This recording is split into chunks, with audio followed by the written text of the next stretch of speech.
Salam jumpa pemirsa, kami kembali hadir dengan sejumlah informasi yang dihimpun dari berbagai penjuru dunia. Bersama saya Tiara Dianti, inilah Simpo Dunia selengkapnya.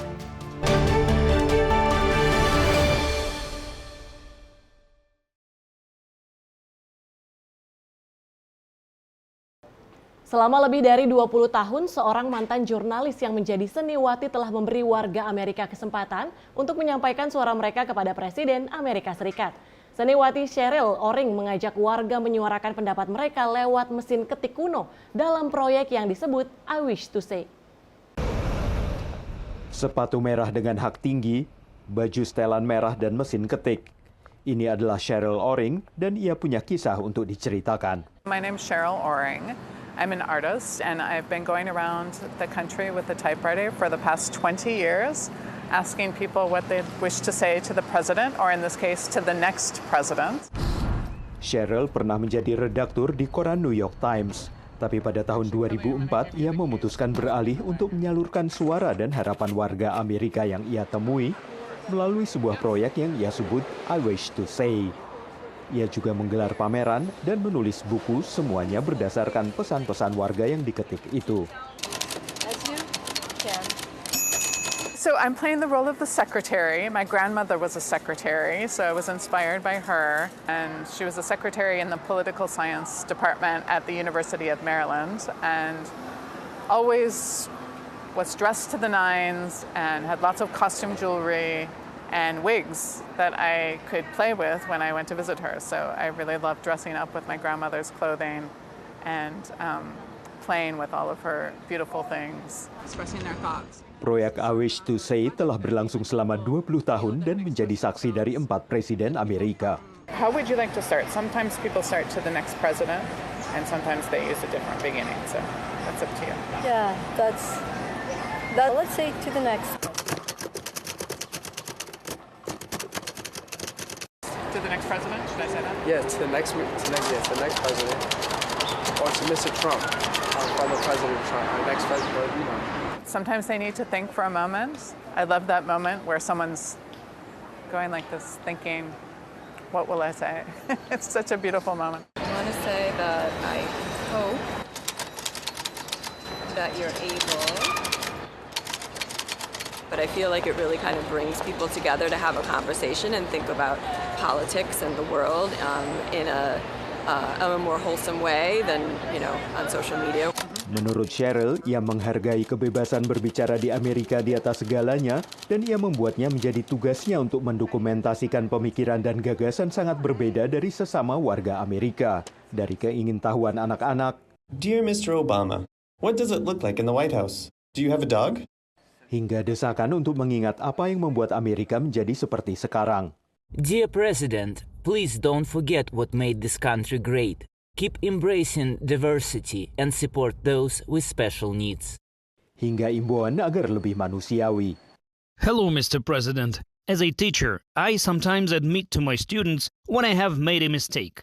I have found that they respect me more when I'm honest like this. Perhaps this information could be useful to you. Cheryl menyimpan setiap surat dan kartu pos yang pernah ia ketik, disertai dengan foto Polaroid kecil dari para penulisnya. Salinan arsipnya ini disimpan di Universitas North Carolina. Dari Washington DC, saya Helmi Yohanes dan tim VOA. Langkah-langkah pencegahan kekerasan akibat senjata api di Amerika Serikat telah diperkuat di bawah pemerintahan Joe Biden.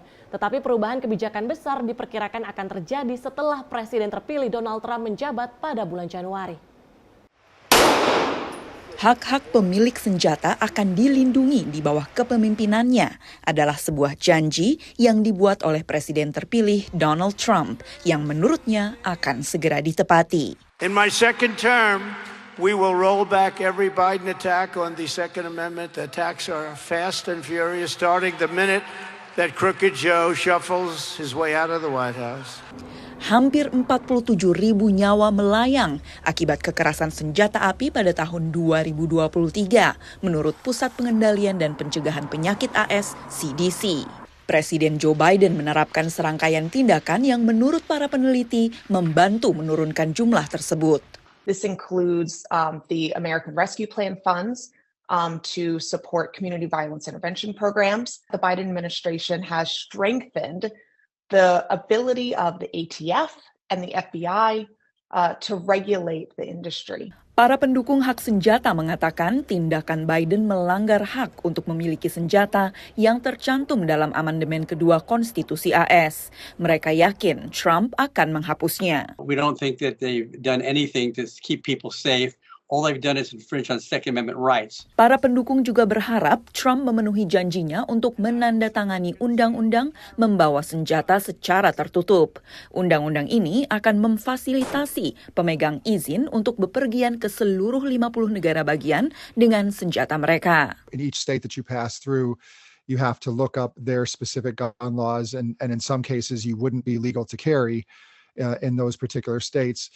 So that's something that we would like to see at the federal level. Putra Frank Simorelli bernama Camden yang memiliki riwayat masalah kesehatan mental meninggal beberapa minggu setelah menembak dirinya sendiri pada 2022 dengan senjata yang dibeli secara legal.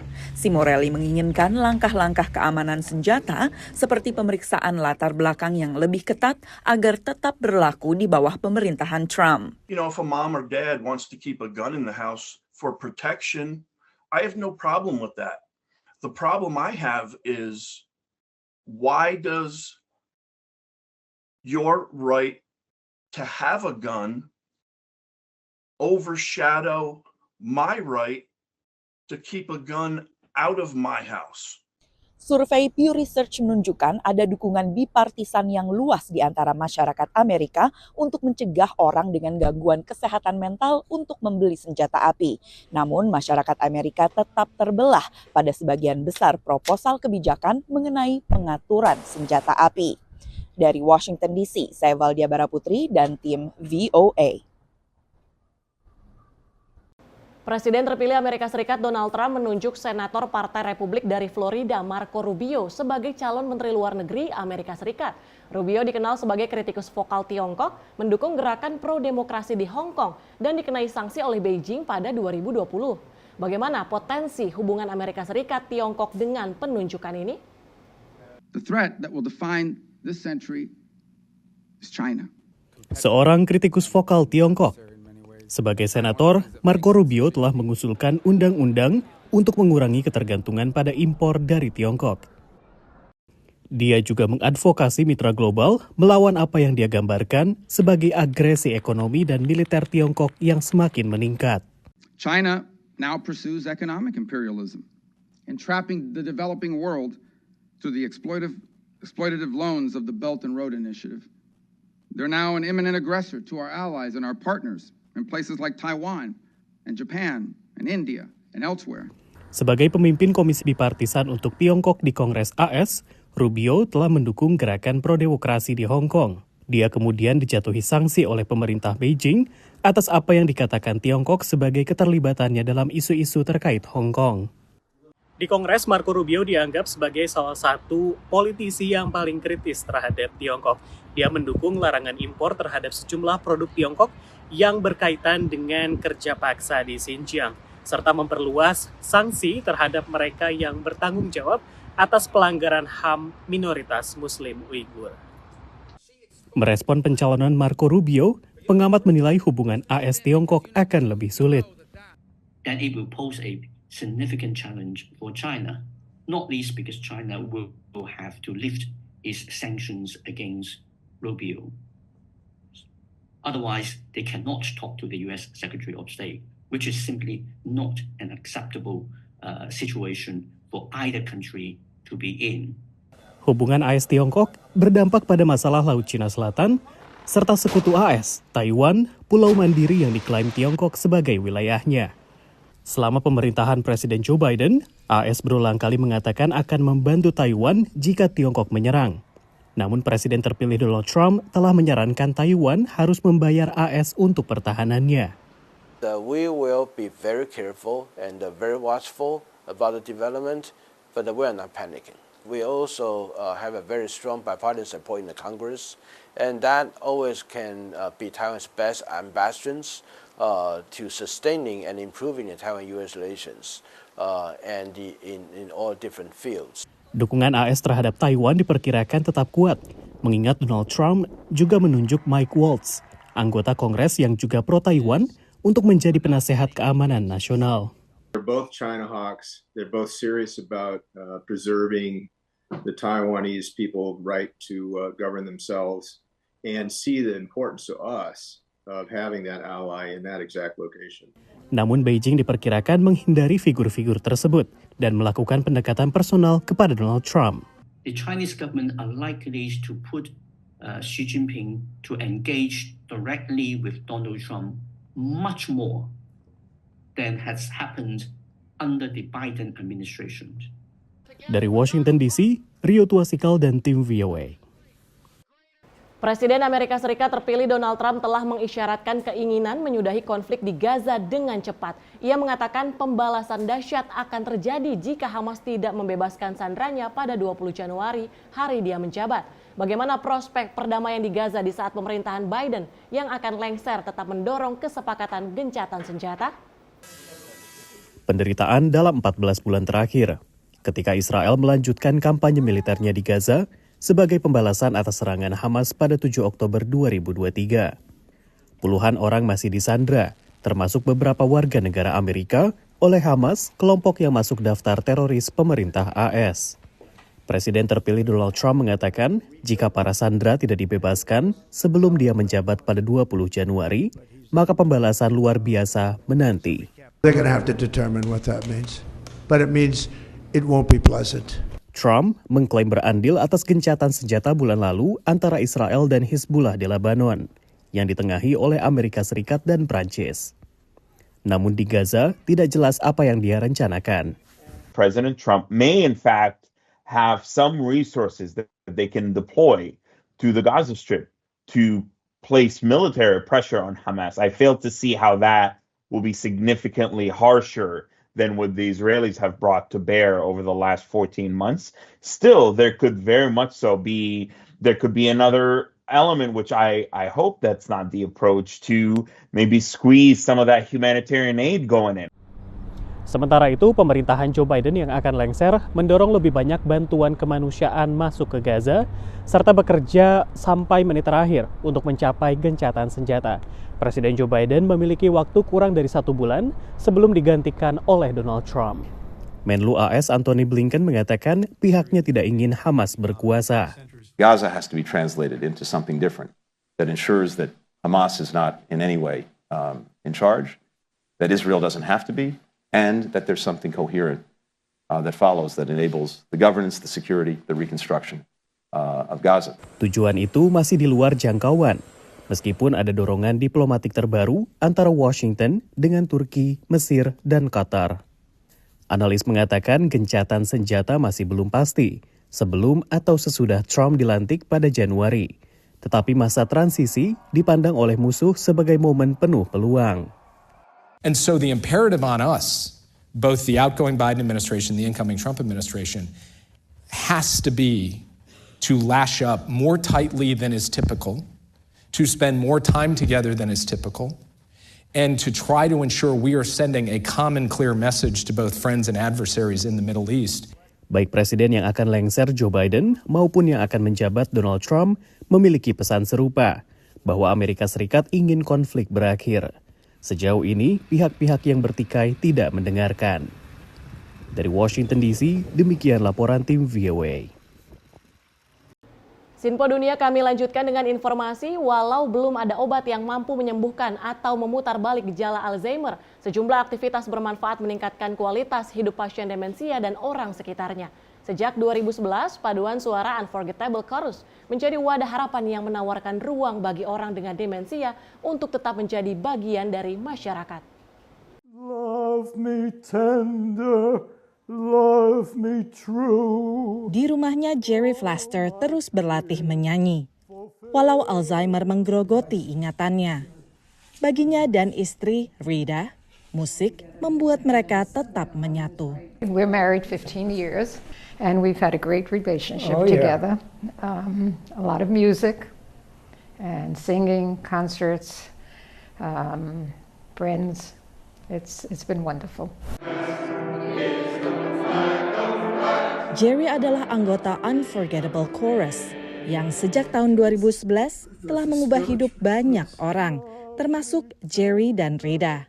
Semua berkat Mary Middleman yang menggunakan musik untuk membantu mereka yang mengalami penurunan ingatan terkoneksi kembali dengan orang terkasih dan dunia sekitarnya. Music brings out something in people, they can still sing or play an instrument. And so this is an opportunity to not be stigmatized, to not be belittled, but to be considered a part of the community and a fully, not only participating, but bringing something to the community. Terinspirasi oleh perjuangan ibunya melawan demensia, Mary mengeksplorasi bagaimana musik bisa membantu mereka yang kehilangan ingatan untuk terhubung kembali. There was no drug to stop or reverse the course of Alzheimer's disease or any other dementia. And there still is no drug that reverses the course, although there are now beginning to be drugs that may slow the course. So non-pharmacologic or psychosocial interventions, as we like to call them, are really essential for people with dementia and their family members.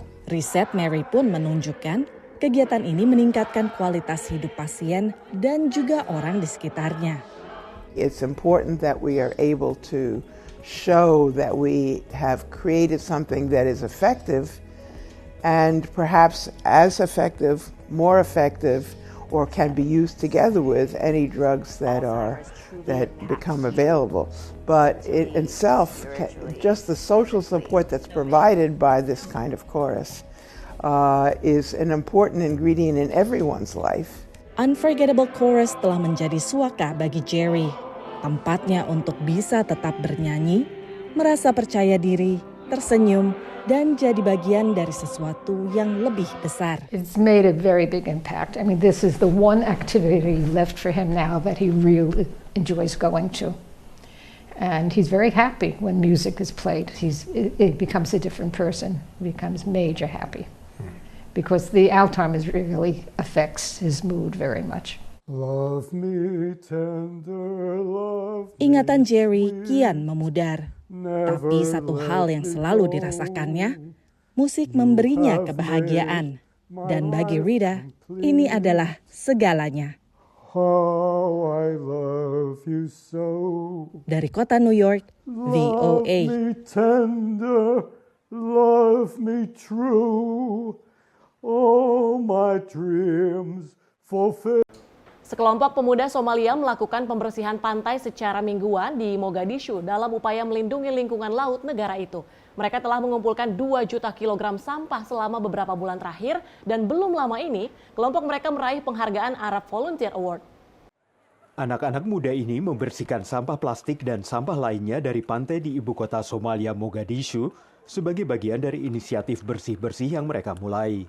Para relawan yang sebagian besar adalah sarjana konservasi lingkungan ini juga meningkatkan kesadaran tentang bagaimana polusi bisa merusak sumber daya alam yang adalah tumpuan warga untuk mendapatkan makanan dan pekerjaan. Rakia Hasan adalah relawan yang sudah lama bergabung. وأسبوعي بقول 67 يعني معنا إنه والله نظافة حيبها أسبوعا وحكي قوانين حيبة الليدو وحن ugu talagalnay inaan ku badbaadino deegaankeena gudaha xayawaanaadku noogu jira inaan ku ilaalino. Kelompok ini mendapatkan penghargaan dari Arab Volunteer Award di Beirut, Lebanon pada April lalu. Abdi Salam Muhammad adalah wakil pemimpin kelompok ini. tiimkan oo la nadaafadda waxay qayb galaan inay tagaan tartamo kala duwan oo runtii caalami ah oo international ah oo runtii oo daafaca caalamka inay qayb galeen ay kusoo guulaysteen bilad caalami ah. Para relawan melakukan perbaikan signifikan di pantai-pantai ini dan secara bertahap mengembalikan keindahan alamnya. Relawan komunitas Osman Yusuf yang pernah tinggal di kota-kota yang bersih dan berkembang baik seperti Berlin dan München mendorong para relawan untuk menegakkan standar kebersihan tinggi dan melihat pekerjaan mereka sebagai tujuan mulia. Maadaama annaga wadamo nadaafsan aan ka nimid dadkoodana ay nadiifiyaan ayaan dhalinta ku wacyigelinaa una sheegnaa u dhahnaa mar walbo war waddankiina nadiifiya oo ujeediin gadaasheeda hadda dhalinyaro yaryar ayaa taagan. Inisiatif pembersihan pantai oleh anak muda ini dipuji, tapi seringkali kurang mendapat dukungan dari pemerintah. Penasihat senior bidang pariwisata pemerintah Yasir Bafo menjelaskan, ini bukan berarti meremehkan upaya para pemuda, tapi karena fokus pemerintah lebih pada isu-isu mendesak lainnya. dadaalka ay wadaan dhalinyarada runtii waxaa ka maqan kaalinta dowladda hadday noqon lahayd inay dhiirigeliyaan ama ay abaalmariyaan loo sameeyo habeen gaara ama mudnaan gaara ama maaragtay si bulshada hortood loogu abaalmariyo. Para relawan ini juga menekankan pentingnya hubungan antara lingkungan yang bersih dan kesehatan masyarakat. Dari Washington DC, saya Helmi Yohanes dan tim VOA. Rianto, penari lengger koreografer asal Banyumas yang bermukim di Jepang, baru-baru ini melakukan tur Journey of America di 4 kota, Pittsburgh, New York, Washington DC, dan Atlanta. Rianto memperkenalkan serta mengajarkan kesenian asli Banyumas ini ke pecinta seni tari termasuk warga Amerika.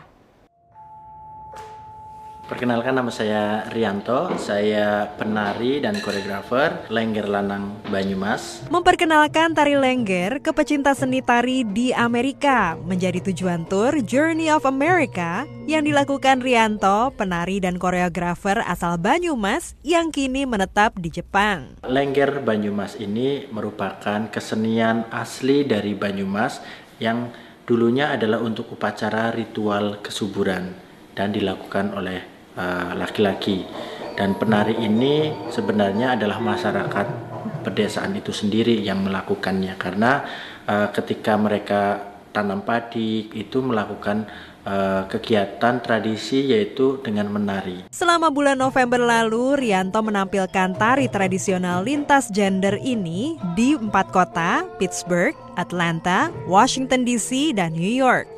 Di Washington DC, ia tampil di Kedutaan Besar RI bersama Santi Budaya, lembaga swadaya masyarakat yang bergerak di bidang kebudayaan.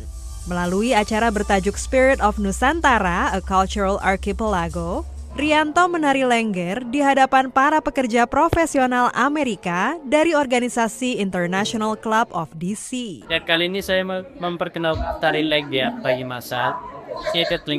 Karena sekarang generasi untuk lengger lanang kan sudah semakin jarang, dan saya ingin memperkenalkan di Amerika ini supaya mereka ada perhatian untuk lengger lanang yang ada di Banyumas. Sementara di New York bersama kelompok tari Saung Budaya, ia menampilkan karya tari sastra Jiwangga, Journey of Javanese Body, sebuah potret pribadi mendalam Rianto.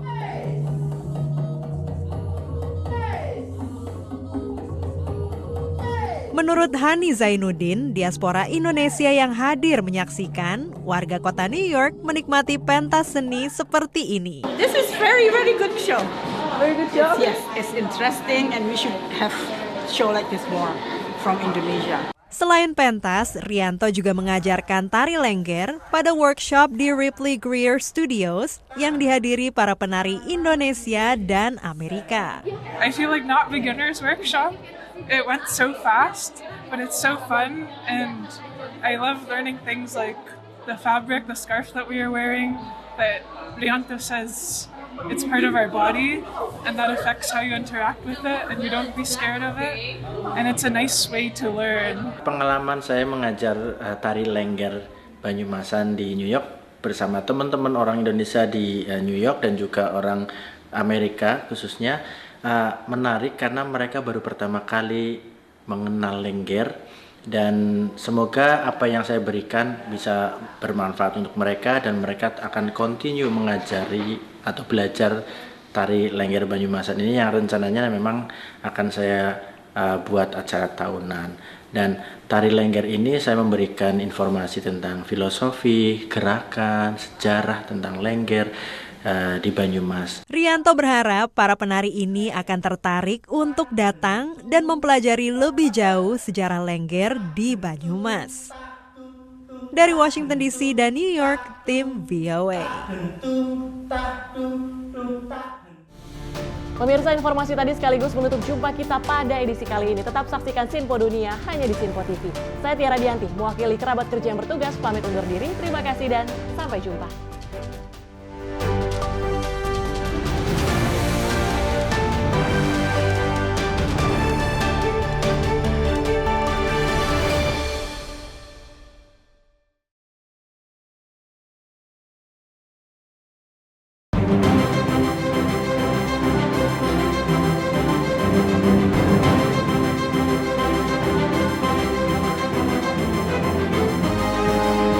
Simple TV, News, Sport, Entertainment.